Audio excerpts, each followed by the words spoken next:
Bonjour à tous, nous sommes en direct de Lille pour les 10 ans d'Eura Technologies et j'ai à mes côtés Pierre-Julien Arbonnier. Pierre-Julien, bonjour. Bonjour. Merci d'être avec nous. Alors Pierre-Julien, vous êtes le cofondateur et CEO de Parky, dont vous avez un très joli suite. Est-ce que vous pouvez nous expliquer ce qu'est Parky ?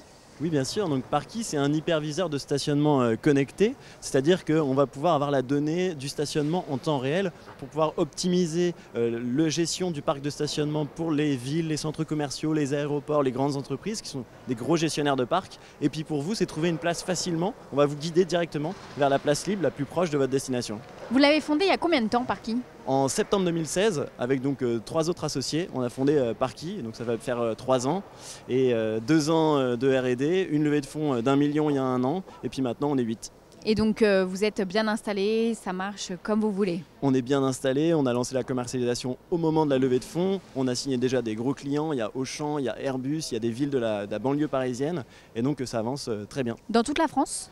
Dans toute la France pour l'instant, et puis à la prochaine levée de fonds, on ira voir à l'international parce que le marché est international du problème du stationnement. C'était l'objectif dès le départ, l'internationalisation ? Bien sûr, on n'est pas, comme dirait un de mes investisseurs, des champions de quartier, donc l'idée c'est vraiment de s'étendre le plus possible parce que le marché est autant français qu'international comme je disais, donc c'est vraiment important.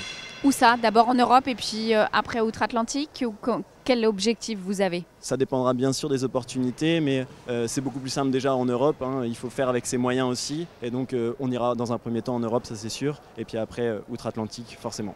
Alors Pierre-Julien, racontez-nous un peu pourquoi vous êtes ici, pourquoi c'était important pour vous de passer une tête sur cette semaine des 10 ans d'Eura Technologies ?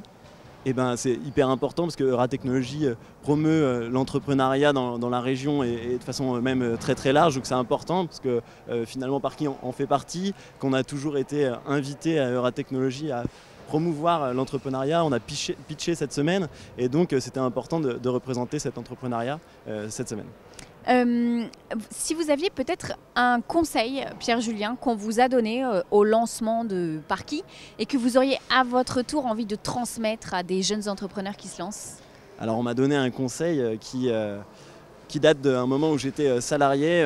Une CEO à l'étranger m'avait dit si un jour tu cherches des fonds pour ta boîte, vu que j'avais déjà ça en tête, choisis une personne comme investisseur plus qu'un portefeuille.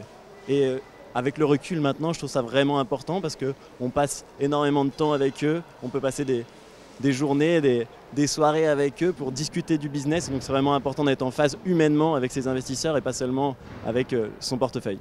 C'est un peu comme un mariage en fait. Tout à fait. On se marie 2 fois dans une entreprise avec ses associés et avec ses investisseurs. Merci beaucoup Pierre-Julien de vous être arrêté au micro de We Do Biz. Merci beaucoup.